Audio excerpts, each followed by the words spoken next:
Early childhood की तीनों developments जो है वो कंप्लीट हो चुकी हैं। अब हम मिडिल चाइल्डहुड को स्टार्ट करेंगे। इस पे भी आपको तीनों डेवलपमेंट्स को डिस्कस करना है कि फिजिकल डेवलपमेंट क्या होती है, मिडिल चाइल्डहुड में कॉग्निटिव डेवलपमेंट क्या होती है और साइकोसोशल डेवलपमेंट क्या होती है।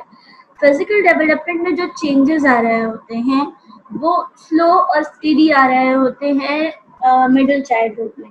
पहले what is middle childhood? Early childhood का हमने लिया 3 से 6 साल के दरमियान जो ग्रोथ जो डेवलपमेंट हो रही होती है बच्चे में, उसको आप लेते हैं अर्ली चाइल्डहुड डेवलपमेंट। अब 6 साल के बाद 6 टू 12 इयर्स की जो एज है, इसको हम कहेंगे मिडिल चाइल्डहुड। ठीक है, beginning at about age 6 and continuing to age 12, children go through middle childhood. This period is often referred to as school years. इस एज को स्कूल गोइंग, स्कूल ईयर्स, जिस तरह हम अगर हम कंपैरिजन करें तो 3 से 6 साल प्री स्कूल ईयर्स, मतलब स्कूल से पहले वो जरूरी नहीं होते, अब तो जरूरी हो गए हैं कि केजी और नर्सरी में के जरूर, लेकिन वो प्री स्कूल ईयर्स है। प्रॉपर स्कूलिंग जो स्टार्ट हो जाती है वो होती है आपकी 6 साल में। In what ways do children grow during the school years? What factors influence their growth? School-age children grows on average 2 to 3 inch per year. ये ग्रोथ इंक्रीज इन हाइट जो होती है वो तकरीबन 2 से 3 इंच हो रही होती है हर साल, तकरीबन ये एवरेज काउंट है। This is the only time during lifespan which girls are on average taller than boys. ये प्री स्कूल एज में अगर एवरेज नोटिस किया जाए तो गर्ल्स ज्यादा टॉलर होती हैं बॉयज की। वैसे हमारे गर्ल्स की हाइट कम होती है लड़कों से, लेकिन ये वाहिद एज होती है जिसमें आप की जो गर्ल्स होती हैं वो लड़कों से ज्यादा लंबी होती है। By age 11, the average girl is 4'10". The average 11 years old boy is 4'9". During middle childhood, both boys and girls gain from 5 to 7 pounds a year. ये आपकी न्यूट्रिशन पे होता है कि आपका वेट कितना गेन होता है, लेकिन ये एवरेज है कि इतना वेट गेन होना चाहिए आपका हर साल 5 से 7 pound. Proper nutrition is essential for normal physical development during middle childhood. जितनी अच्छी न्यूट्रिशन आप जो है अर्ली चाइल्डहुड और मिडिल चाइल्डहुड में लेंगे वो आपकी थ्रू आउट लाइफ स्पेन में आपके काम आती है। हम लोग न्यूट्रिशन लेने का सोचते हैं आफ्टर 30 है कि आप दूध पीना चाहिए, अब हमारी हड्डियां कमजोर हो गई हैं, वो इतनी इफेक्टिव नहीं होती जितनी इस एज में। जिस एज में जितनी अच्छी आपकी न्यूट्रिशन होगी तो आपकी बाकी लाइफ उतनी ज्यादा स्ट्रॉन्ग स्टेबल गुजरेगी। Health during middle childhood. For most children in US, the common cold is about the most serious illness that occurs during middle childhood, but colds are not uncommon during middle childhood. मतलब early childhood और middle childhood में दोनों में cold की जो conditions है, health condition, वो दोनों एजेस में होती है, but it is not life threatening. 1 to 9 has chronic persistent condition. Although life-threatening illness have declined over the past 50 years, some chronic illness have become more prevalent. जो इस as में commonly disease बच्चों को हो जाती है, जो परसिस्टेंट मतलब कंटिन्यू रहती है एलर्जीज के हिसाब से, वो है asthma, a chronic condition characterized by periodic attack of wheezing, coughing and shortness of breath has increased significantly in last several decades. Last decades में ही देखा गया है कि इस एज में कॉमनली बच्चों को एस्थमा सफर कर रहा होता है। ठीक है, अब एस्थमा क्या होता है? ये क्रॉनिक कंडीशन है जो पीरियडिक अटैक, मतलब वक्फे वक्फे से अटैक होता है। खांसी होती है, सांस लेने में दुश्वारी होती है, सांस लेने में एक अजीब तरह की आवाज आ रही होती है जिसको वीजिंग कहते हैं। इस अटैक को एस्थमा कहा जाता है। Asthma attacks are triggered by a variety of factor. ये एस्थमा अटैक किसी भी एलर्जी पे जो है ट्रिगर हो सकता है। ट्रिगर मतलब एकदम से ये अटैक क्यों होगा, ठीक है, क्या कोई स्टिमुलस इसको मिलेगा, या तो एलर्जिक रिएक्शंस होंगे या रेस्पिरेटरी इंफेक्शन, कुछ बच्चों को होता है स्ट्रेस, जितना ज़्यादा स्ट्रेस लेते हैं उतना ज़्यादा उनको खांसी और इस तरह की सांस लेने में दुश्वारी होती है। एक्सरसाइज करने से जो है अस्थमा अटैक्स हो सकते हैं उन लोगों को जो लोग इस कंडीशन से सफर कर रहे हैं। Children can use an aerosol container with special mouthpiece to spray drug into the lung. Some researchers believe the increase in asthma is due to pollution, dust due to better insulated building, and poverty. Researchers ने ये भी reason बताया है कि जो है आपकी इन reasons की वजह से भी एस्थमा हो सकता है। अच्छा, एस्थमा जो है, एक एस्थमा वो होता है कि आपको कंटिन्यूसली वो परसिस्टेंट एस्थमा जिसमें एरोजोल ज़रूरी है, मतलब आपको हर वक्त वो एरोजोल का जो कंटेनर है, स्प्रे है, वो हर वक्त अपने साथ रखना होता है। एक अटैक वो होता है कि परसिस्टेंट नहीं होता, कभी कभी होता है। कभी कभी इस तरह के मौसम चेंज हो रहा है या आप किसी एलर्जी, सीवियर एलर्जी में चले गए, उसने आपको रिएक्ट किया तो होता है। Help during middle childhood psychological disorders. It is important that psychological disorders not be ignored in school age children, which often occurs because symptoms are different than those of adults. जिन बच्चों को school जानते मतलब in school years में, school going years में psychological disorders हो जाते हैं, वो साइकोलॉजिकल डिसऑर्डर्स नोटिसेबल होते हैं, ठीक है, उनको नोटिस करना चाहिए। हम लोग ये जो डिसऑर्डर्स है वो क्योंकि डिफरेंट होते हैं उस कंडीशन से जो अडल्ट एज अ डिप्रेशन आपको दे रहे होते हैं, उससे ये डिप्रेशन के सिम्टम्स डिफरेंट होते हैं, इसलिए इसको इतना ज्यादा फोकस नहीं किया जा रहा होता। जबकि जरूरी है कि स्कूल गोइंग चिल्ड्रन में किसी भी तरह का एबनॉर्मल बिहेवियर शो कर रहे हैं तो आप उसको इवेल्युएट करें कि वो किस बिहेवियर में आ रहा है, क्यों इस तरह का रिएक्शन दे रहा है। Childhood depression is one physiological issues often overlooked by teacher and parents. 2 to 5% of school-age children suffer from depression. All kids are sad sometimes. This is different than depression. Childhood depression is also characterized by the expression of exaggerated fear, avoidance of everyday activities. बच्चों का गुस्से में होना, किसी चीज में कुछ वक्त के लिए नाराज हो जाना डिफरेंट है डिप्रेशन। डिप्रेशन जो है डेप्थ ऑफ सैडनेस है, लेंथ उसकी आप बता नहीं सकते वो कितनी देर का होगा, ठीक है। और डिप्रेशन जो है वो परसिस्ट करता है जब तक वो आप मसला सॉल्व नहीं कर देते। बच्चे की नाराजगी यानी सैड होना कुछ देर के लिए होती है और उसके बाद वो रिजॉल्व हो जाती है। चाइल्डहुड डिप्रेशन को कैरेक्टराइज किया जाता है एग्जैजरेटेड फियर, मतलब स्कूल जाने से उसको डर लगता है। किस चीज से डर रहा है वो, मतलब डेली एक्टिविटीज को अवॉइड कर रहा है, इस तरह नहीं करना, मुझे वहां नहीं जाना, या तो उसने होमवर्क नहीं किया हुआ तो वो स्कूल जाने से डर रहा है।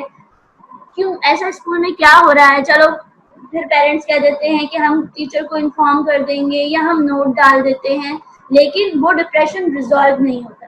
तो आपको रीजन इवेल्युएट करना है।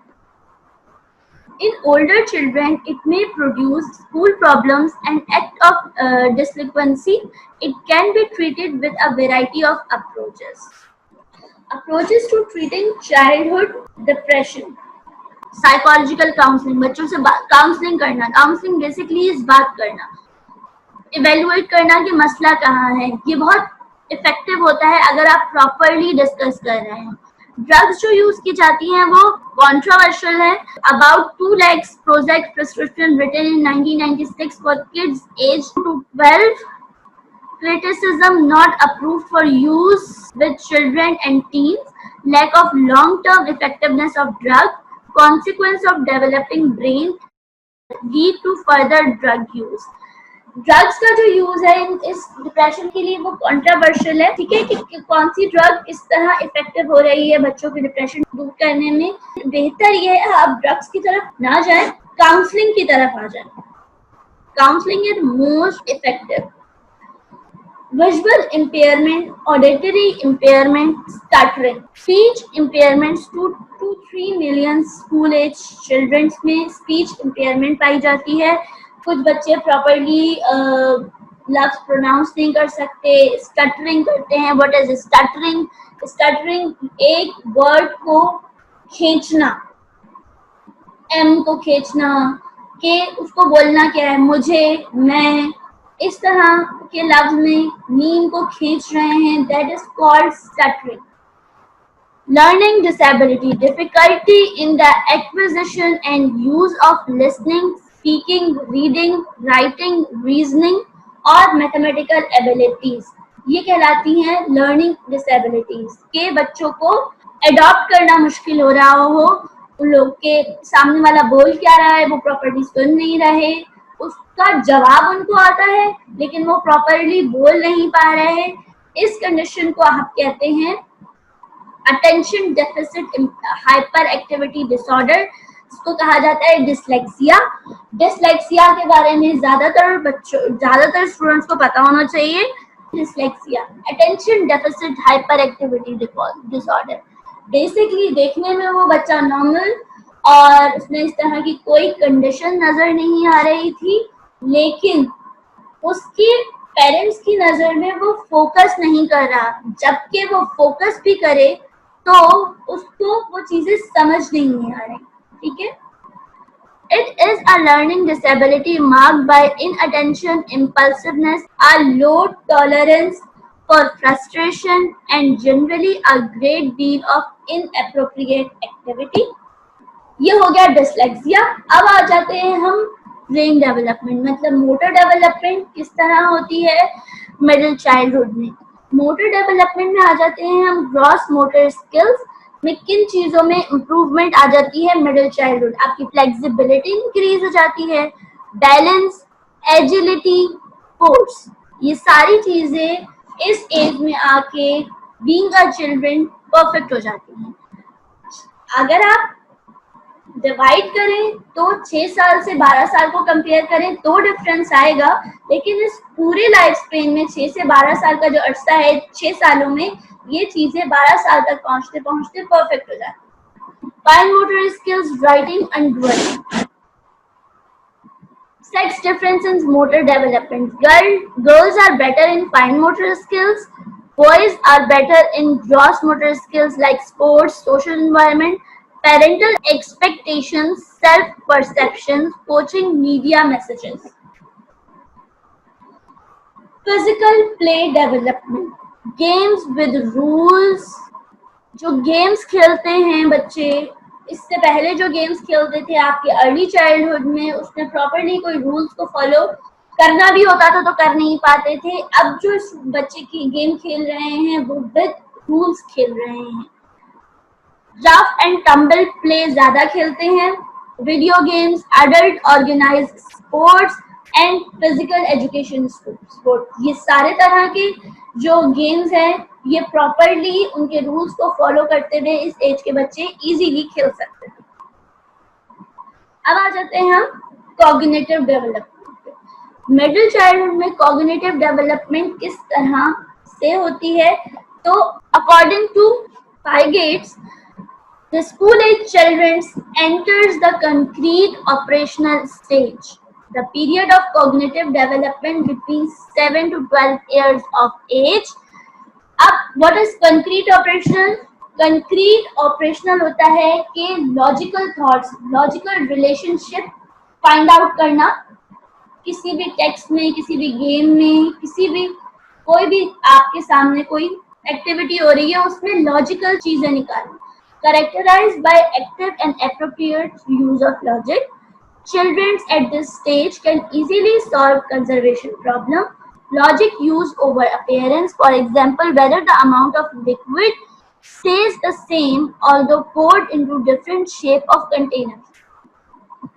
इससे पहले हमने एक एग्जाम्पल लिया था कंटेनर्स का, जो हमने लिया था अर्ली चाइल्डहुड में। अर्ली चाइल्डहुड में जब आप कंटेनर की शेप बदलते थे तो लॉ ऑफ कंजर्वेशन, बच्चे के कंजर्वेशन प्रॉब्लम्स जो थी कि पानी उतना है सिर्फ शेप चेंज हुई है, वो बच्चे को अंदाजा नहीं होता। इस एज में कंजर्वेशन प्रॉब्लम्स जो हैं वो सॉल्व हो रही होती हैं, मतलब पता होता है कि पानी की क्वांटिटी और बीकर के शेप का एक रिलेशन है कि अगर बीकर का शेप दोनों का एक जैसा नहीं होगा तो भले पानी की क्वांटिटी सेम हो, लेवल डिफरेंट आएगा, लेकिन पानी की क्वांटिटी सेम है। इस एज में ईगोसेंट्रिज्म कम होने लगता है। They can take multiple aspects of situations into account a process.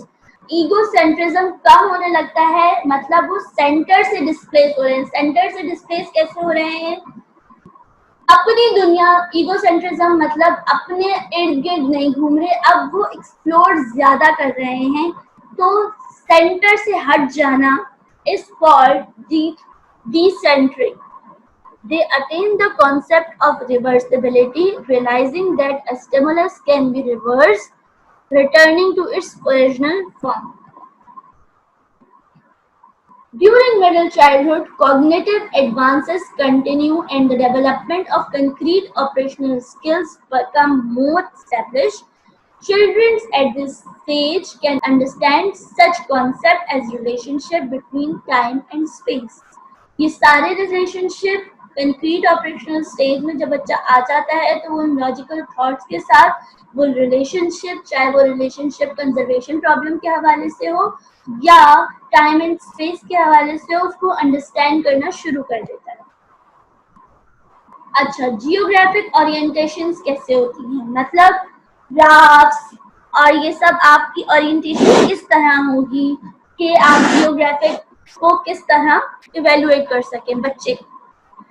Pre school, early school age में सिर्फ लैंडमार्क्स ऑब्जर्व कर सकते हैं कि अच्छा, लैंडमार्क्स भी वो लैंडमार्क्स जिन पे वो ज्यादा जाते हैं। कि आप बिल्कुल अर्ली स्टेज में पूछें, अर्ली स्टेज से मेरा मतलब है 7 साल, ठीक है, उसमें पूछे तो नानी का घर किस एरिया के पास है, नानी के घर जाते हुए कौन सा एरिया आता है, ठीक है, तो वो सिर्फ लैंडमार्क्स मेजर करेंगे। 8 से 10 साल की उम्र में landmarks along with organised route of travel ये भी मेजर करना शुरू करेंगे कि यहाँ से गुजर के सीधे जाएंगे तो फिर हमें यहाँ से टर्न लेना है या नहीं लेना, हमें सीधे ही चलते जाना है। तो आपके 10 साल तक का बच्चा लैंडमार्क के साथ ट्रेवल के रूट्स को भी पहचानने लगता है। End of middle childhood, overall view of large scale space.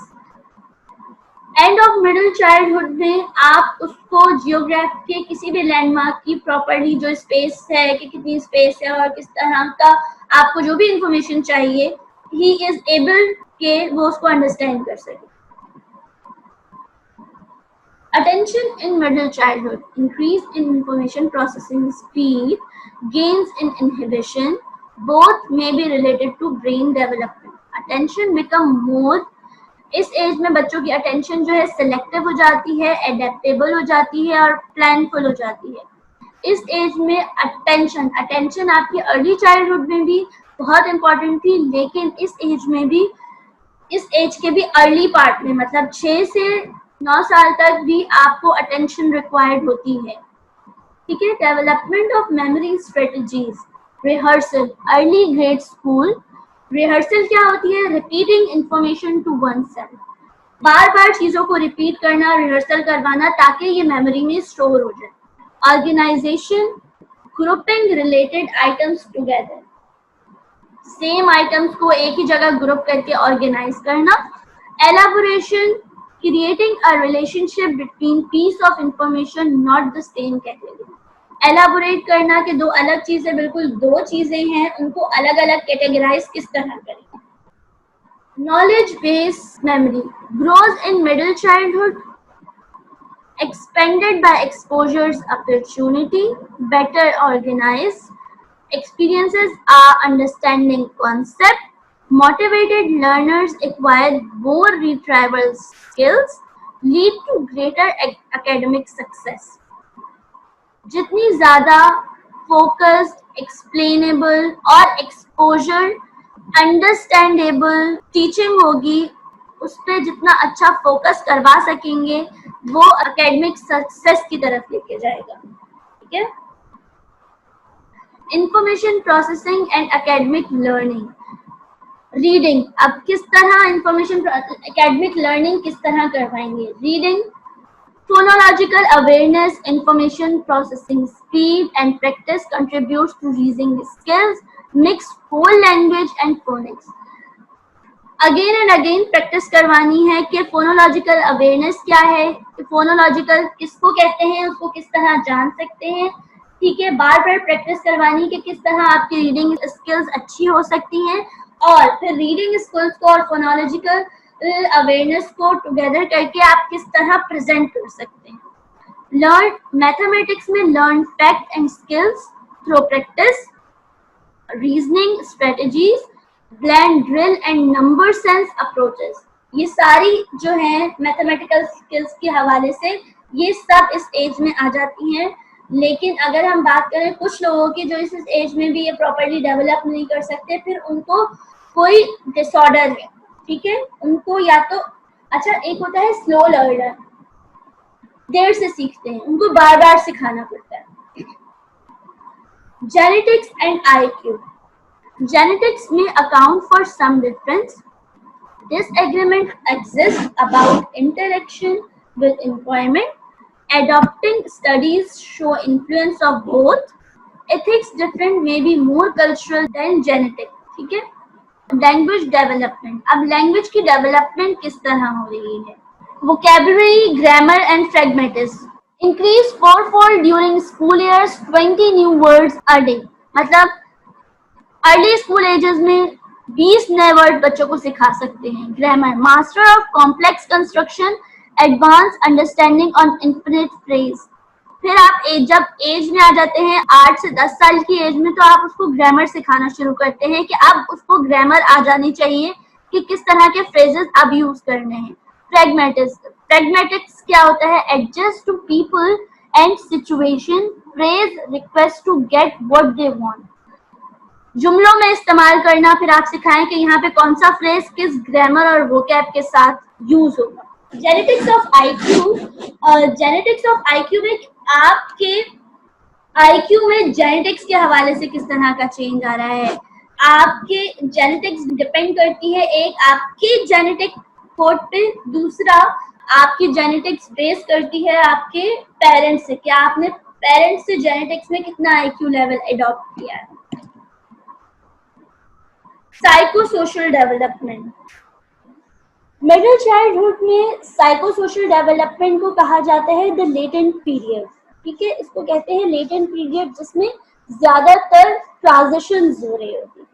इसकी एज जो रेंज करती है वो करती है, जैसे हम लोग मिडिल चाइल्डहुड को जो डिवाइड करते हैं लाइफ स्पेन में, वो 6 से 12 साल है।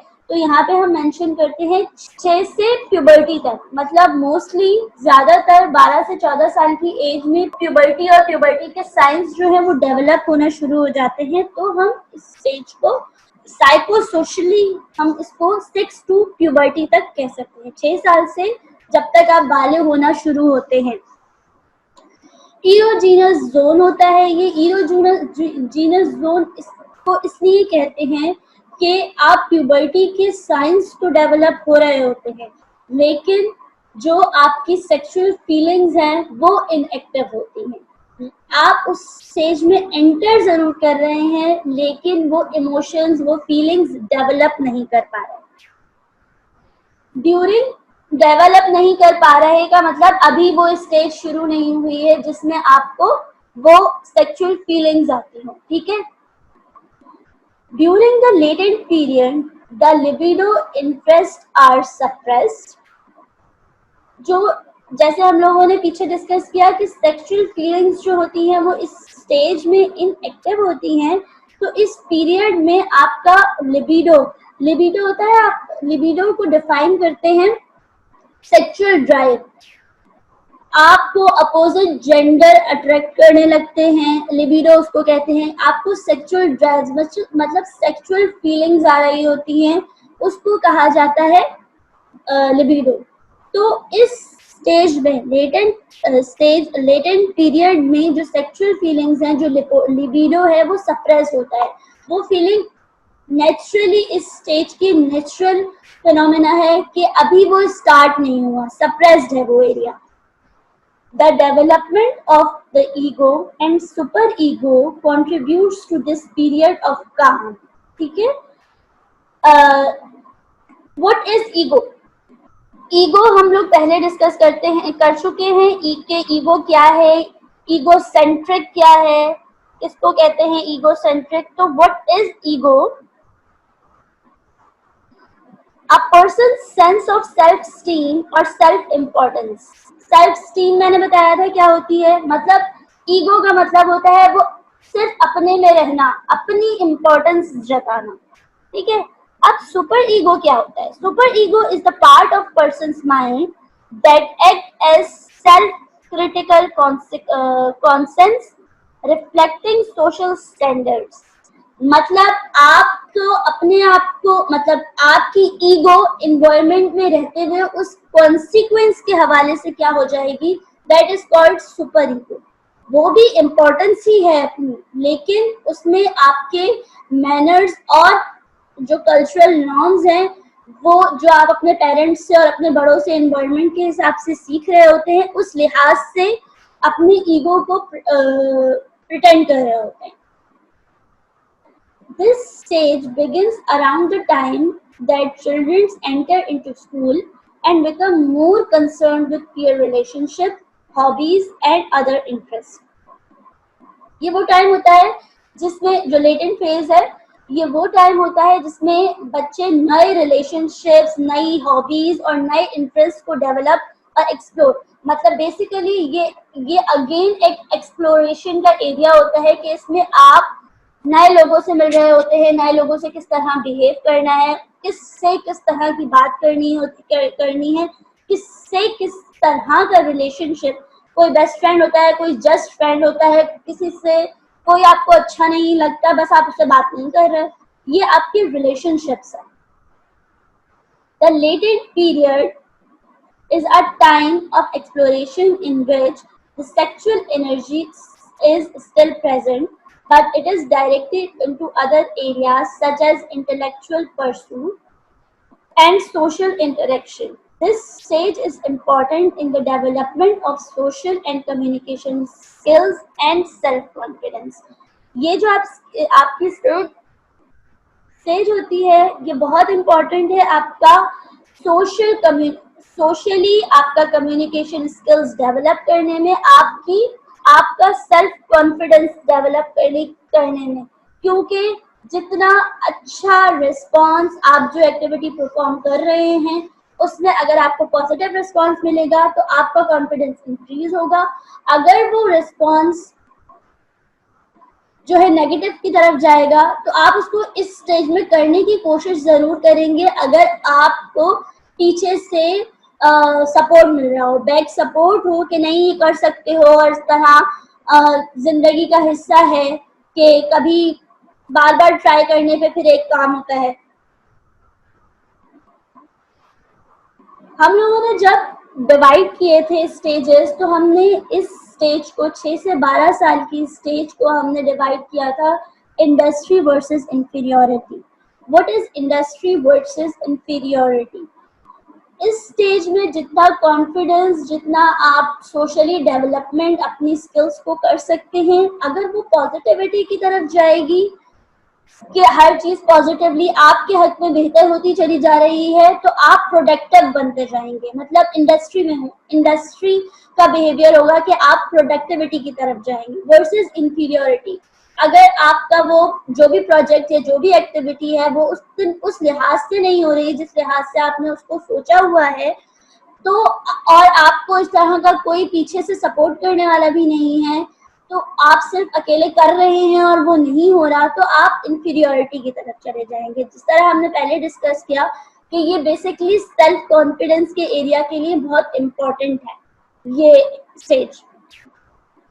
Gain real adult skills, reading, writing. Industry में क्या होता है? Motivation to keep learning and practicing. They want to be productive instead of just wanting to play. When not encouraged to work and learn skills, feel inferior and unmotivated. Conflict between what they should do and should not do. School learning, interactions with peer relationships. ठीक है, ये जो है मैं समझ आ गया है आप लोगों को सब। अब हम देखते हैं कि इंडस्ट्री वर्सेस इंफीरियरिटी में व्हाट इज पॉजिटिव बिहेवियर और व्हाट इज नेगेटिव बिहेवियर।